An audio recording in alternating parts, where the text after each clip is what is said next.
വാ പോവാം. പോവേ?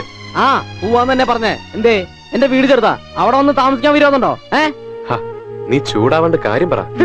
കാര്യം വേറൊന്നുമല്ല, ഏട്ടൻ കല്യാണം കഴിച്ചല്ലോ ഞങ്ങളൊന്നും അറിയിക്കാതിരുന്നല്ലോ ഒന്നും ഞങ്ങൾക്ക് വിഷമില്ല. അത് ഏട്ടന്റെ ഇഷ്ടം. ഇവിടെ അമ്മയുണ്ട്, എന്റെ ഭാര്യയുണ്ട്, പിന്നെ സുധേൻ ഭർത്താവും വരും, അവരുടെ ബന്ധുക്കൾ വരും, സരോജിനി എടുത്തി വരും. അവർക്കൊക്കെ ഇതൊരു ബുദ്ധിമുട്ടാവും. അവർക്കൊക്കെ എങ്ങനെയാണ് ഞങ്ങളൊരു ബുദ്ധിമുട്ട്? അത് ഏട്ടൻ അറിയാലോ. ഇവരുടെ മുന്നിൽ വെച്ച് പച്ചയായിട്ട് പറയിക്കണോ? എനിക്കറിയില്ല. തെരുവിന്ന് ഒരു തേവിടി പൂജയായി കെട്ടിക്കൊണ്ടുവന്ന മാനക്കേടുണ്ടാവില്ല സാർമാർക്ക്.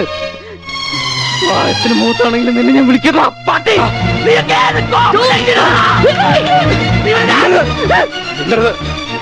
ഒരു അക്ഷരം വേണ്ടി അടിച്ചിന്റെ പല്ല് ഞാൻ തറപ്പിക്കും.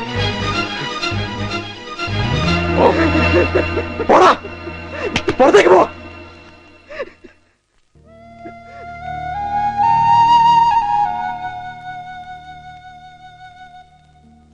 ഞങ്ങളാരും പറയണതല്ല, നാട്ടുകാർ പറയണതാ.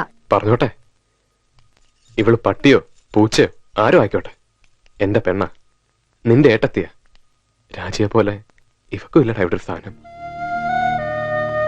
ഞാൻ പറയുമ്പോ ഏട്ടന് വിഷമം തോന്നരുത്. എനിക്ക് ഈ നാട്ടിൽ ഇപ്പൊ ഒരു നിലയും വിലയുണ്ട്. ഇത്രയും നാള് ഏട്ടനെ കുറിച്ച് പലരും പലതും പറഞ്ഞിട്ടുണ്ട്. ഞങ്ങൾ അത് കേട്ടില്ല എന്നടിച്ചു. അതുപോലെ അല്ല ഇത്. ഞങ്ങൾക്ക് ഇവിടെ തലപൊക്കി നടക്കണം. ശരിയാ മോനെ, ഏട്ടനൊന്നും ആലോചിച്ചില്ല.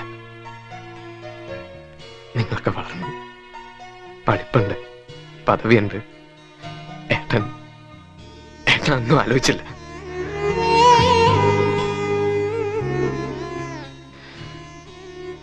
എന്നെ തിരിച്ചുകൊണ്ട് വിട്ടാ മതി.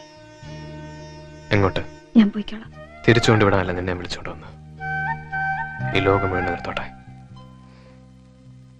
ഞാനുണ്ട് നിനക്ക്. അമ്മ അമ്മയ്ക്ക് മാനക്കേട് കാണും.